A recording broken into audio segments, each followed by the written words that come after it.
Bismillahirrahmanirrahim. Assalamualaikum warahmatullahi wabarakatuh.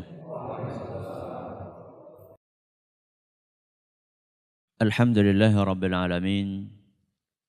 Wabihi nasta'inu ala umuri dunya waddin. Wassallallahu ala nabiyyina Muhammadin wa ala alihi wa sahbihi ajma'in. Amma ba'd. Kita panjatkan puja dan puji syukur kehadirat Allah tabaraka wa ta'ala. Pada kesempatan malam yang berbahagia kali ini, kita kembali diberi kekuatan, kesehatan, hidayah serta taufik dari Allah Jalla wa'ala. Sehingga kita bisa kembali menghadiri pengajian rutin tafsir kita ini di Masjid Agung Darussalam Purbalingga. Kita berharap semoga Allah Tabaraka wa Ta'ala berkenan untuk melimpahkan kepada kita semuanya ilmu yang bermanfaat, sehingga bisa kita amalkan sebagai bekal untuk menghadap kepada Allah Jalla wa'ala. Allahumma amin. Salat dan salam semoga senantiasa tercurahkan kepada junjungan kita Nabi besar Muhammad sallallahu alaihi wasallam, kepada keluarganya, sahabatnya dan umatnya yang setia mengikuti tuntunannya hingga akhir nanti.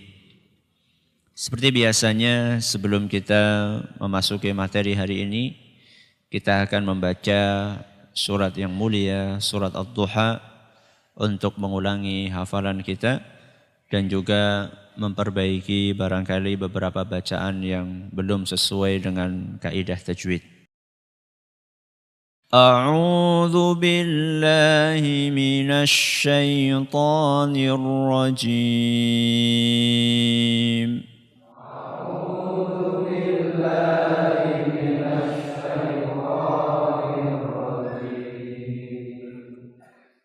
Bismillahirrahmanirrahim.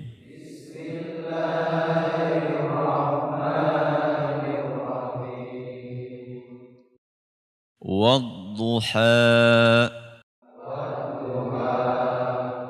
Wallayli idha saja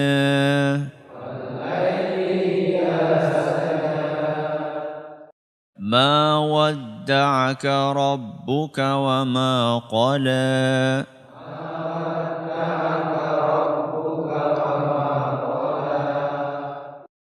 وَلَلْآخِرَةُ خَيْرٌ لَكَ مِنَ الْأُولَى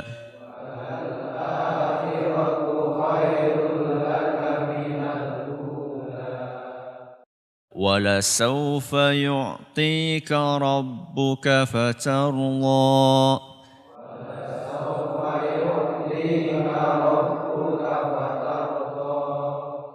أَلَمْ يَجِدْكَ يَتِيمًا فَآوَى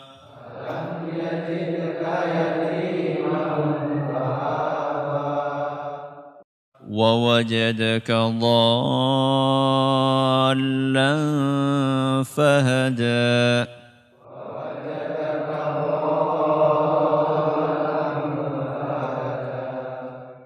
وَوَجَدَكَ عَائِلًا فَأَغْنَى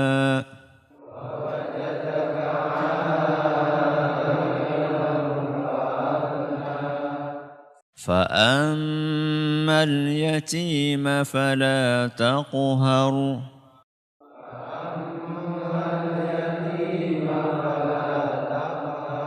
وَأَمَّا السَّائِلَ فَلَا تَنْهَرْ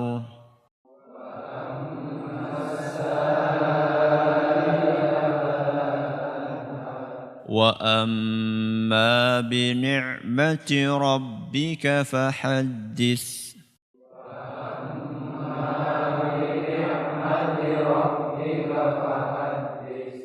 Para hadirin hadirat sekalian kami hormati dan juga segenap pendengar Radio Insani 102,2 FM di Purbalingga, Purwokerto, Banjarnegara, Cilacap, Kebumen, Wonosobo dan sekitarnya. Para pemirsa Roja TV dan Yufi TV yang semoga senantiasa dirahmati oleh Allah Azza wa Jalla.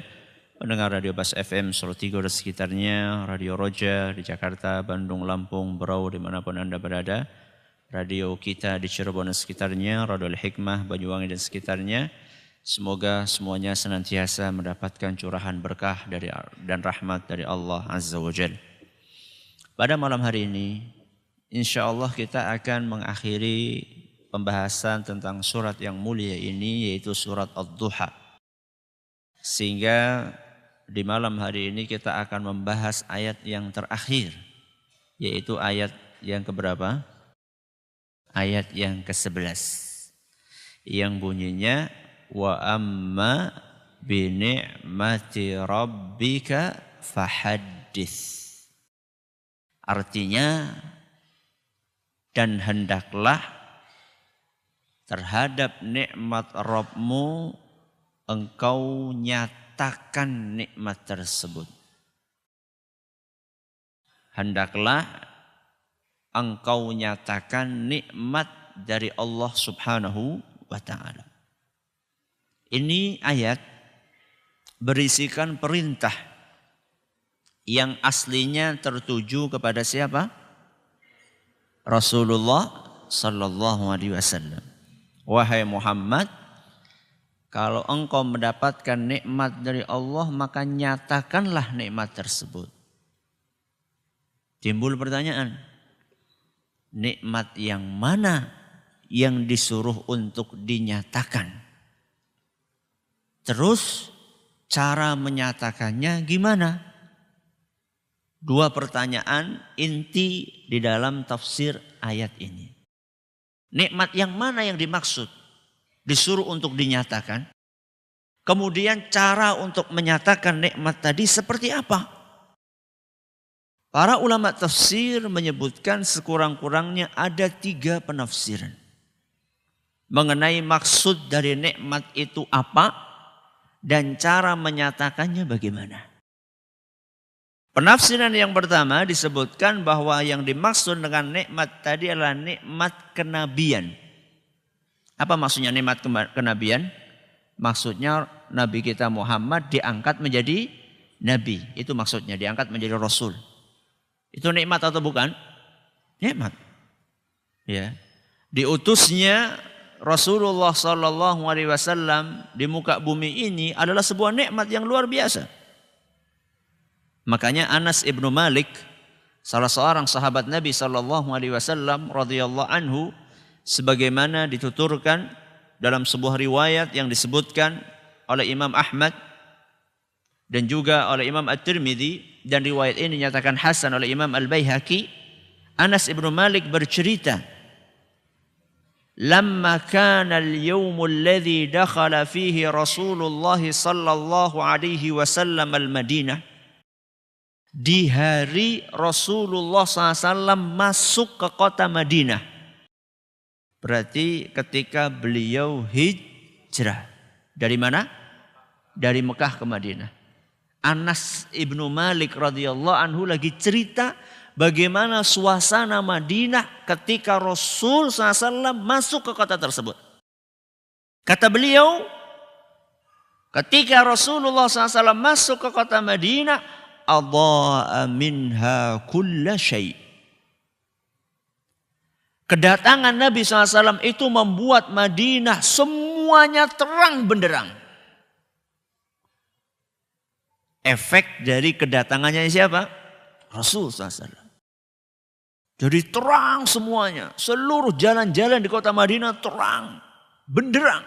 Adha'a minha kulla syai'. Semuanya terang. Ya rumahnya, ya masjidnya, ya lapangannya, ya pasarnya, semuanya terang. Ini menunjukkan bahwa kedatangan Nabi kita Muhammad SAW adalah sebuah nikmat yang luar biasa. Anas ibnu Malik melanjutkan keterangannya. Itu adalah hari ketika Rasul masuk ke Madinah. Bagaimana hari ketika beliau wafat? Ya. Itu hari ketika Nabi SAW masuk ke Madinah. Ketika beliau wafat bagaimana? Anas melanjutkan, falamma kana al-yawmul ladzi mata fih. Adapun ketika hari saat Rasulullah SAW wafat, azlama minal Madinah kulla syai'. Madinah semuanya gelap gulita. Pasarnya gelap, masjidnya gelap, rumahnya gelap, kebunnya gelap, semuanya gelap. Sampai dalam riwayat yang lain dikatakan, "Adlamatil Madinah hatta lam yanzur ba'duna ila ba'd." Madinah gelap gulita sampai kami tidak bisa melihat teman kami. Saking apanya? Saking gelapnya. Dalam riwayat lain, "Wa kana ahaduna yabsutu yadahu fala yubsiruha." Bahkan sampai-sampai ada di antara kami yang membuka telapak tangannya tidak bisa melihat telapak tangannya sendiri. Saking apanya? Saking gelapnya. Apa pas bengi-bengi ya Pak Ustaz ya? Ini menggambarkan apa? Menggambarkan kesedihan yang luar biasa menusuk hati mereka. Andaikan wafatnya seorang ulama saja merupakan sebuah musibah, apalagi wafatnya seorang rasul, dan beliau adalah rasul yang terbaik dan yang terakhir di muka bumi ini. Maka penafsiran yang pertama yang disebutkan oleh ulama, yang dimaksud dengan nikmat tadi adalah kenabian, yaitu nikmat bahwa Muhammad SAW diangkat menjadi seorang nabi. Terus cara menyatakan nikmat tersebut bagaimana? Wa amma bi ni'mati rabbika fahaddits. Cara menyatakan nikmat itu bagaimana? Kata para ulama, maksudnya adalah engkau harus mendakwahi kaummu wahai Muhammad. Jadi setelah dapat wahyu dari Allah, maka syukur dari wahyu tersebut adalah menyampaikan wahyu itu kepada umat. Itu syukurnya. Makanya orang punya ilmu, syukurnya apa? Apa syukurnya ilmu? Mengajarkan ilmu tersebut. Ya. Jangan sampai orang-orang sudah punya ilmu banyak, cuma disimpan tok. Sing penting wis oli ijazah. Ya. Yang penting ijazahnya sudah ditempel di mana? Di dinding ruang tamu supaya orang semuanya lihat. Enggak seperti itu. Syukur nikmat berupa ilmu adalah dengan mengajarkannya kepada orang lain. Dan ajaibnya ilmu itu semakin diberikan kepada orang lain, semakin habis apa semakin tambah? Semakin tambah. Beda dengan uang yang kita miliki. Uang kalau kita berikan sama orang lain akan berkurang. 100.000 kita berikan pada orang lain 1.000, jadinya berapa? 99.000. Tapi panjenengan punya ilmu 100, jenengan berikan kepada orang lain 100, jadi berapa? 200. Kalau nggak percaya coba perhatikan orang-orang guru-guru yang rajin ngajarnya. Ilmunya tambah banyak apa tambah sedikit? Tambah banyak. Tapi orang yang punya ilmu nggak pernah diajarkan, apa yang terjadi? Hilang. Hilangnya keberapa? Kelalen. Lupa. Ya. Coba sekarang buktikan, nuwun sewu, yang pernah belajar SD, SMP, SMA. Saya yakin semuanya rata-rata sudah pernah, kecuali yang masih kecil-kecil. Kemudian sekarang profesinya bukan guru. Ilmunya si anak apa ora? Sedidik. Ya. Banyak yang pada hilang. Makanya kata para ulama, sedekahkanlah ilmu kalian. Dan mensedekahkan ilmu adalah dengan mengajarkannya. Ini penafsiran yang pertama. Nikmat di situ artinya apa tadi? Kenabian, alias Muhammad SAW diangkat menjadi nabi. Bagaimana cara menyatakan nikmat tersebut?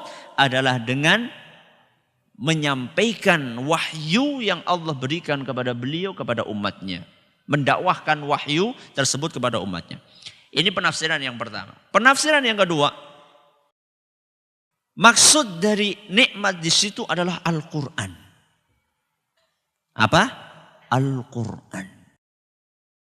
Jadi Al-Quran adalah sebuah nikmat. Bahkan itulah nikmat yang terbesar. Ya. Buku panduan kita semua, seandainya kita nggak punya panduan itu akan tersesat para manusia. Ya. Cuman sayangnya kebanyakan Al-Quran itu di rumah dijadikan hiasan, dijadikan pajangan. Malah ada orang bangga nyong duwe Al-Quran sepigura. Ya, tulisannya cilik-cilik banget. Kowe golek maca kepriwe? Lah sing penting kan udah nggo maca, sing penting nggo hiasan. Mungkin ada di antara jamaah sekalian yang punya gitu Al-Qur'an 30 juz satu apa? Figura besar. Ya. Ini bagus banget ini kayunya, ini kayu yang paling mahal, kacanya yang tebal. Saya belinya ini mahal. Terus tahu diwaca. Gimana mau baca lawang Qur'annya? Kecil banget tulisannya. Nih, saya punya Qur'an besarnya sekorek. Qur'an apa itu? Qur'an Istanbul. Itu sengguh ngapa? Ya, engkau jimat. Subhanallah. Al-Quran beralih fungsi. Bukan untuk dibaca, diamalkan, malah buat jimat. Jadi Al-Quranlah nikmat dari Allah subhanahu wa ta'ala. Ya. Al-Quran adalah nikmat dari Allah azza wa jal yang Allah berikan kepada kita semuanya. Terutama awalnya kepada Rasul sallallahu alaihi wasallam. Terus bagaimana mensyukurinya? Mensyukurinya adalah dengan mengajarkan isi dari Al-Quran itu kepada umat manusia. Jadi Rasulullah sallallahu alaihi wasallam setelah mendapatkan wahyu dari Allah azza wa jalla berupa Al-Quran, maka kewajiban beliau adalah menyampaikan isi dari Al-Quran itu kepada umat manusia. Apalagi Al-Quran itu sudah sempurna. Kitab suci tersebut sudah sempurna. Sehingga nikmat semakin besar. Turunnya satu ayat saja di Al-Quran, dari Al-Quran ke muka bumi ini sudah merupakan kenikmatan yang luar biasa. Apalagi turunnya sudah sempurna 30 juz. Al-Quran berapa juz? 30. Konon ada seorang pejabat. Ada seorang pejabat. Diundang untuk menghadiri khataman Al-Quran.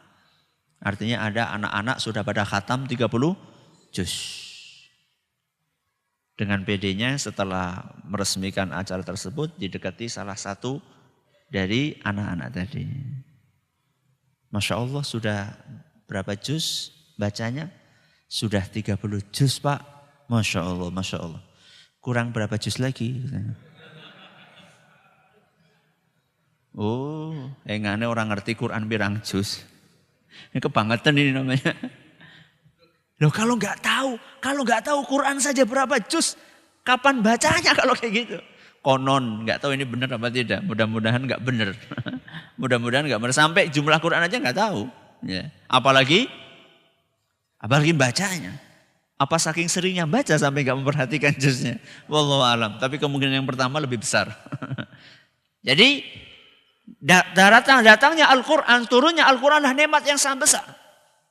Makanya ketika sempurna turun Al-Quran, ya 30 juz, dan Allah subhanahu wa ta'ala tegaskan di dalam surat Al-Ma'idah ayat 3, Al-yawma akmaltu lakum dinakum wa atmamtu alaikum ni'mati wa raditu lakumul Islam madina. Al-yawma akmaltu lakum dinakum, pada hari ini telah aku sempurnakan untuk kalian agama kalian. Wa atmamtu alaikum ni'mati, dan aku cukupkan nikmatku ini kepadamu. Jadi nikmat ini maksudnya ajaran Islam, Al-Quran. Sudah disempurnakan oleh Allah subhanahu wa ta'ala. Wa raditu lakumul Islam madina, dan Islam telah aku ridhoi sebagai agama kalian. Ayat ini turun ketika peristiwa Haji Wada. Wada itu apa? Perpisahan. Ini haji yang pertama dan terakhir yang dilakukan oleh Rasul SAW. Jadi Rasul SAW itu seumur-umur melakukan haji berapa kali? 1 kali. Yaitu pada Haji Wada. pada haji perpisahan. Kenapa dikatakan perpisahan? Karena itu haji terakhir Nabi SAW. Setelah itu Nabi nggak berhaji lagi dan beberapa saat kemudian Rasulullah SAW wafat. Jadi ayat ini, surat apa tadi? Al-Ma'idah ayat 3 diturunkan oleh Rasulullah SAW pada saat haji wada. Dan ketika haji wada Rasulullah SAW berkurban dengan onta. Berapa jumlahnya? Berapa jumlahnya? 100 ekor onta. Berapa? 100 ekor onta. Coba angkat tangan yang pernah kurban 100 ekor onta. Oh, enggak ada onta Ustaz. Ya wis. Sapi kegeden. Wedus. Coba siapa yang pernah kurban 100 ekor kambing? Loh Ustaz, ya larang Ustaz. Oh, beli 100 hektar bisa ya? Beli tanah 100 hektar bisa. Tapi kurban 100 kambing gak bisa. Loh Ustaz, ya hitung-hitung loh Ustaz, masa kurban 100 lah. Rasulullah SAW ketika wafat, baju besinya masih tergadaikan di rumahnya orang Yahudi. Ketika Rasulullah SAW wafat, baju besinya masih digadaikan untuk memenuhi kebutuhan keluarganya. Karena beliau pada suatu saat beliau nggak punya makanan di rumahnya, nggak punya uang untuk beli bahan makanan buat istri-istrinya, beliau gadaikan itu baju besi untuk nyari makanan bahan pokok buat kebutuhan keluarganya. Sampai wafat belum bisa ditebus. Tapi beliau bisa kurban 100 ekor onta. Kira-kira ketika kita wafat nanti, ada nggak yang masih digadaikan? Masih ada Ustaz. Alhamdulillah, rumah masih ada, mobil masih ada. Kemudian apa? Tanah masih luas. Ya. Rasulullah SAW ketika haji wada, haji terakhir beliau berkurban 100 ekor onta. Diceritakan oleh Anas ibnu Malik dalam sebuah riwayat yang diriwayatkan oleh Imam Ahmad dan isnadnya dinyatakan sahih oleh para muhaqqiq musnad. Nahara Rasulullah SAW biyadihi 63. Beliau berkurban 100 ekor unta dan beliau sembelih sendiri 63 ekor. Berapa yang disembelih sendiri? 63. Kuat napa mboten? Ya kuat banget ya. Kita saja nyembelih sapi belum tentu berani. Loh nyembelih sapi, nyembelih ayam orang wani. Nyembelih ayam digawa tempat potong ayam. Lah Ustaz gigu ndeleng gede nek mangan dagingnya. Ya. 63 ekor disembelih sendiri. Sisanya berapa berarti? 37. Sisanya disembelih sama Ali bin Abi Thalib radhiyallahu anhu, menantu beliau. Ya. Kuat beliau Rasulullah SAW. Padahal itu adalah menjelang wafatnya beliau. Menjelang wafatnya beliau. Ya. Dan menyembelih onta itu spesial. Ya. Tidak seperti menyembelih sapi. Gimana Ustaz? Lihat aja videonya. Lihat aja videonya di YouTube. Ya, silahkan lihat sendiri nanti. Cara nyembelih onta. Dan kata sebagian ulama, kenapa Rasulullah SAW itu saat itu menyembelih 100 atau berkurban dengan 100 ekor onta?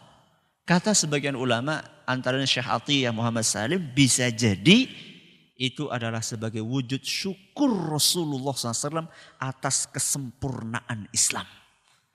Karena itu bertepatan dengan turunnya ayat yang tadi saya sebutkan. Jadi itu sebuah nikmat yang sangat besar. Sehingga nikmat yang sangat besar itu menuntut untuk disyukuri. Antara lain syukurnya adalah dengan kurban. Kurbannya berapa tadi? 100 ekor onta. Ini adalah tafsir yang kedua. Apa maksudnya? Al-Quran. Cara syukurnya gimana? Dengan menyampaikan. Penafsiran yang ketiga, yang dimaksud dengan nikmat dalam ayat tadi adalah seluruh jenis kenikmatan. Apapun kenikmatan tadi. Kalau tadi kan yang pertama, nikmat itu maksudnya apa? Kenabian. Penafsiran yang kedua, Al-Quran. Penafsiran yang ketiga mengatakan yang dimaksud dengan nikmat dalam ayat itulah seluruh jenis kenikmatan. Mau sehat, mau harta, mau hidayah, Al-Quran, kenabian, semua nikmat masuk ke dalam ayat tadi. Terus menyatakan nikmat itu maksudnya bagaimana? Maksudnya adalah satu, dengan mengingat-ingat nikmat tersebut. Kita sendiri ingat-ingat dalam diri kita. Dapat kesehatan, kita resapi, subhanallah. Ya Allah, selama ini saya ternyata sehat walafiat. Sekarang mungkin sudah mulai ada gula, ya, sudah mulai dibatasi gulanya. Ketika usia sudah berapa? 60, 50. Kemudian kita banding-bandingkan, ya Allah. Nyong enggane wis ngombe gula wis pirang tahun ya. Kira-kira gula yang kita minum 50 tahun itu sudah berapa kilo? Kalau setiap hari bikin teh pakai berapa? 2 sendok, 3 sendok. Itu kalau dikumpulkan itu sudah berapa kuintal gulanya. Sekarang dikurangi sama Allah. Sudah jangan banyak-banyak gulanya. Apakah masih sempat kita mengeluh? Masih layak kita protes sama Allah? Padahal sudah dikasih kesempatan minum gula berapa ton? Sekarang di akhir usia sudah cukup. Sudah banyak mengingat-ingat nikmat tersebut. Ya. Yang kedua, menceritakan nikmat itu kepada orang lain. Jadi cara menyatakan nikmat tadi, yang pertama dengan mengingat-ingat nikmat tersebut di dalam diri kita sendiri. Yang kedua adalah dengan menceritakannya kepada orang lain. Maksudnya nanti kita akan jelaskan lebih lanjut maksud dari menceritakan kepada orang lain. Berarti di hadapan kita ada berapa penafsiran sudah? Ada 3. Yang pertama maksud nikmat tadi apa? Kenabian. Bagaimana mensyukurinya? Mendakwahkan kenabian itu kepada mendakwahkan wahyu itu kepada umat. Yang kedua apa tadi? Al-Quran. Cara menyatakannya dengan mengajarkan, ya, mengajarkan isi Al-Quran. Yang ketiga, segala jenis nikmat. Cara menyatakannya bagaimana? Satu, mengingat-ingat dalam diri sendiri. Yang kedua, menceritakan kepada orang lain. Berarti ada penafsiran 3. Yang benar yang mana? Kebiasaan gitu. Betul. Kata Imam Ibnu Qayyim Al-Jauziyah, 3 penafsiran ini benar dan semuanya dimaksud oleh ayat tadi. Kenapa? Karena Allah di situ mengatakan wa amma bi ni'mati rabbika. Adapun terhadap nikmat Allah. Kalimat ini nikmat Allah umum atau khusus?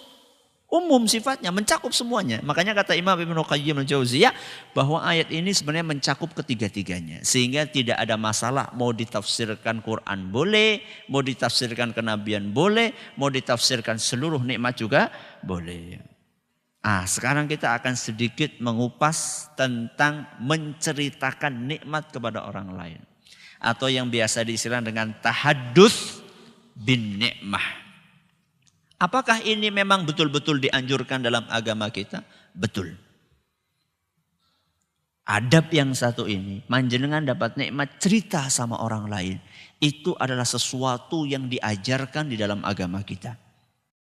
Dari Aisyah radhiyallahu anha, Rasulullah SAW bersabda, "Man utiya ilaihi ma'rufun falyukafi bihi."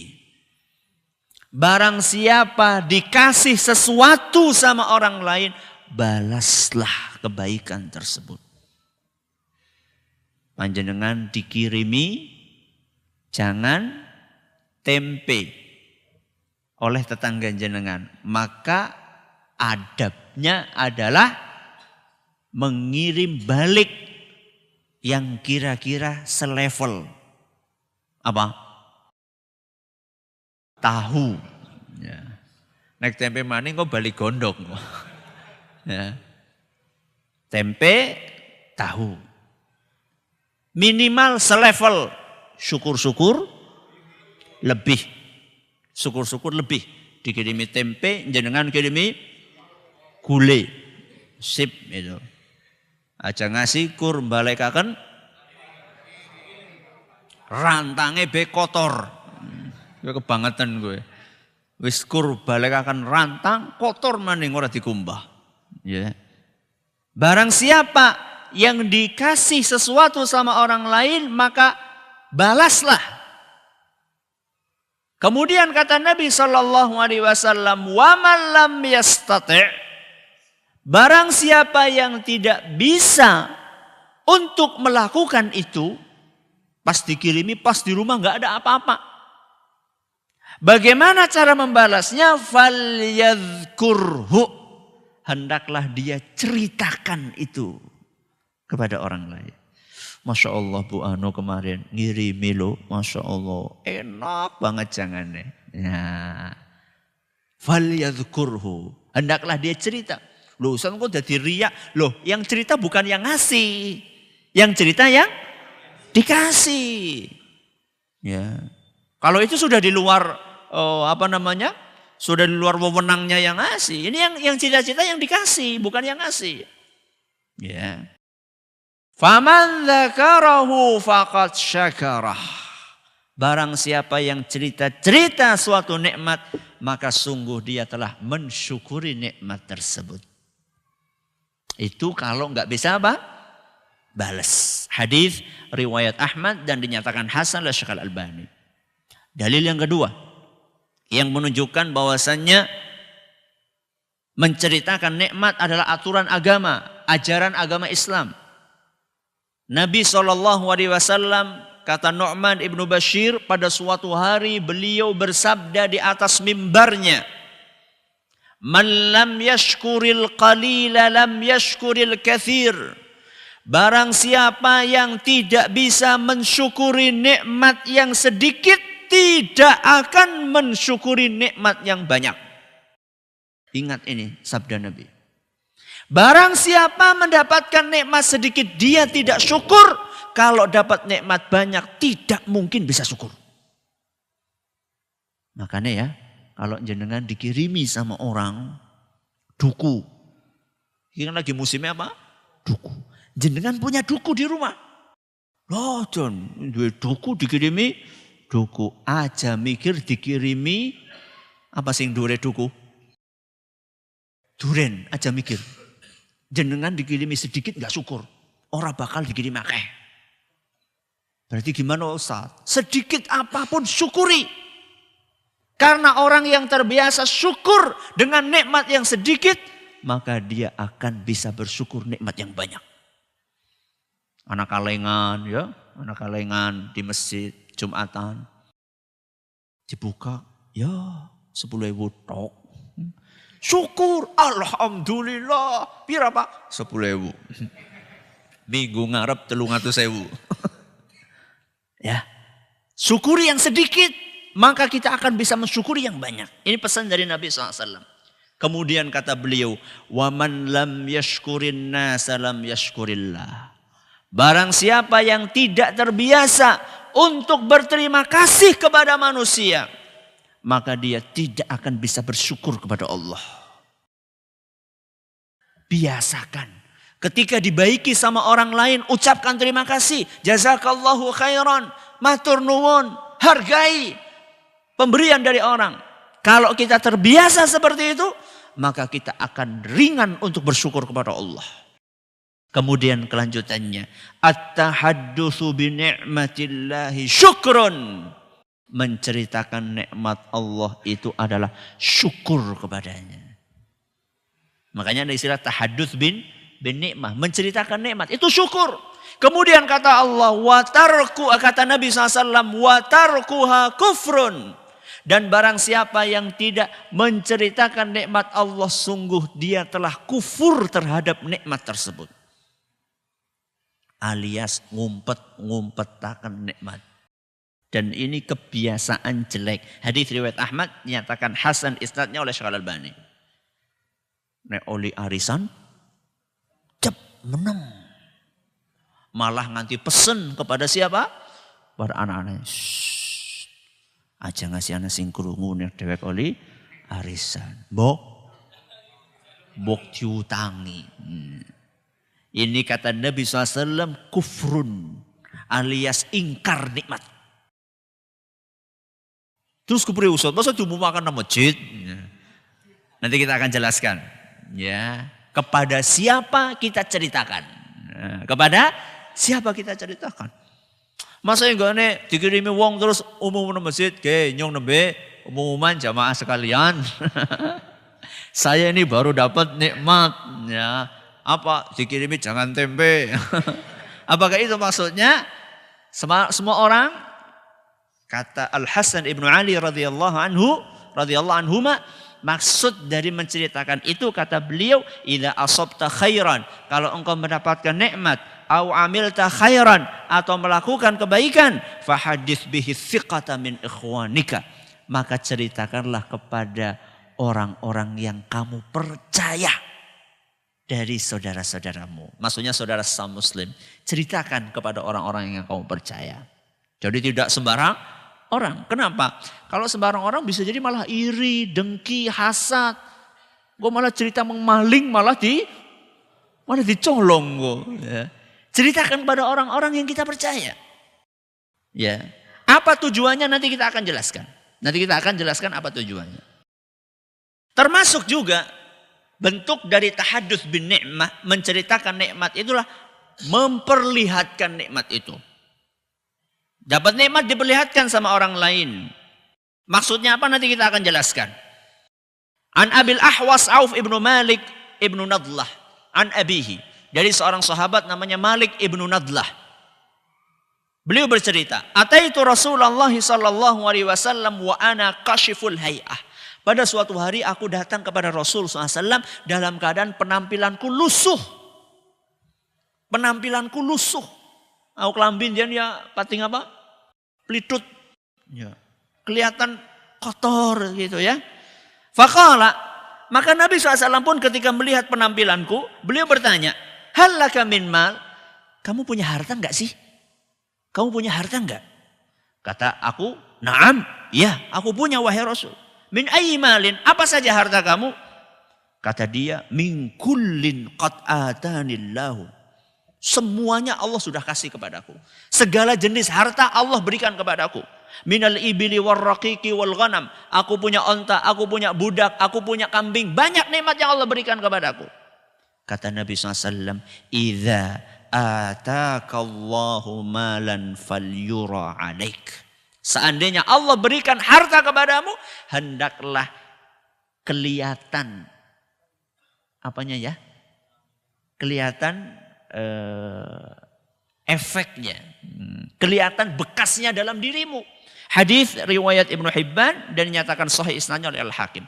Maksudnya kalau dapat nikmat itu kelihatan, dilihatkan sama orang lain. Lah duwe sapi, duwe apa? Masa orang kelamben kayak sapi nih. Ada sebagian orang seperti itu. Ya, ada sebagian orang saking pelitnya ya, saking apa? Saking pelitnya subhanallah sampai tidak kelihatan. Ya. Ya. Dan tentunya tidak berlebihan, Makanya oleh Rasul sallallahu alaihi wasallam di situ dalam hadis lain, ilbasu fi ghairi makhilatin wala saraf. Pakailah pakaian tapi jangan berlebihan, jangan sombong, jangan berlebihan. Ya. Makanya nusyawuni yang punya harta ya, pakai pakaian yang sesuai dengan hartanya. Ya, sesuai dengan hartanya. Punya harta untuk beli kendaraan, pakai sesuai dengan harta yang dia miliki. Ya.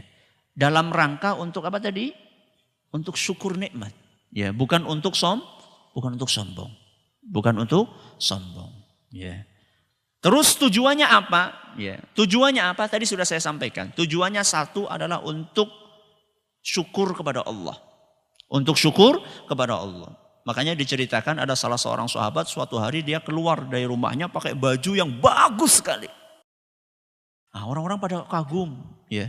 Maka sebelum orang itu tadi suudzon, langsung beliau mengatakan, aku melakukan ini karena aku pernah mendengar Rasul SAW bersabda, man an'amallahu alaihi ni'matan, barang siapa mendapatkan nikmat dari Allah, fa innallaha yuhibbu an yura atharu ni'matihi ala khalqihi. Sungguh Allah itu bahagia, Allah itu senang, Allah itu gembira ketika melihat ada efek nikmat itu di dalam tubuhnya. Jadi kalau memang mampu untuk beli baju yang bagus, nggak apa-apa beli baju yang bagus. Karena memang Allah itu suka melihat hambanya, oh dapat nikmat, ternyata kelihatan nikmatnya. Allah tuh suka. Ini disebutkan dalam hadis riwayat Ahmad, nyatakan sahih oleh Imam Ibnu Abi Dunya. Jadi tujuan yang pertama, kita menceritakan nikmat itu untuk apa tadi? Mensyukuri Allah. Tujuan yang kedua adalah untuk melatih kedermawanan. Untuk apa? Melatih kedermawanan. Kok bisa? Apa hubungannya? Karena kalau jenengan cerita, ada orang tahu dan dia butuh, biasanya apa? Biasanya dia akan merek, akan deket-deket sama jenengan. Kayak nembe tuku mobil anyar. Ya lumayan lah, bisa apa? Bisa numpang. Ya. Makanya kalau jenengan punya mobil, berangkat ngaji, dijemput itu, siapa namanya? Tetangga-tetangganya jemput. Ya, rasakan numpak mobil anyar. Ya, orang kur piknik tok. Ya, ajak ke Masjid Agung ngaji. Itu syukur nikmat. Dan mobil yang kayak gitu biasanya awet. Biasanya awet, orang gampang bodol. Ya. Biasane. Ya. Karena setiap naik, Masya Allah, Alhamdulillah, jangan pena buat mobilnya, Masya Allah, moga-moga pak berkah mobilnya. Setiap orang naik gitu. Setiap didoakan terus sama orang lain. Beda dengan orang yang punya mobil disembunyikan, tutupi terus, dikerodongi benar keton. Setiap ada orang mau pinjam, aduh, aki entong. Yang suka maning, bensinnya entong, pelit. Ya, sampai orang-orang kemudian pada wah ke mobil pelit, moga-moga cepat rusak. Temenan rusak gue. Ya, itu bagian dari syukur nikmat kepada Allah. Jadi tujuan menceritakan nikmat adalah apa tadi? Satu, syukur kepada Allah. Yang kedua, untuk melatih kedermawanan. Ini yang dapat kami sampaikan pada kesempatan kali ini. Semoga bermanfaat buat kita semua. Insya Allah pada pertemuan yang akan datang kita akan berpindah kepada surat yang lain. Semoga Allah memberikan keberkahan umur kepada kita semuanya. Terima kasih atas perhatiannya. Mohon maaf atas segala kurangnya. Kita tutup dengan membaca Subhanakallahumma wa bihamdika asyhadu an la ilaha illa anta astaghfiruka wa atubu ilaik. Assalamualaikum warahmatullahi wabarakatuh.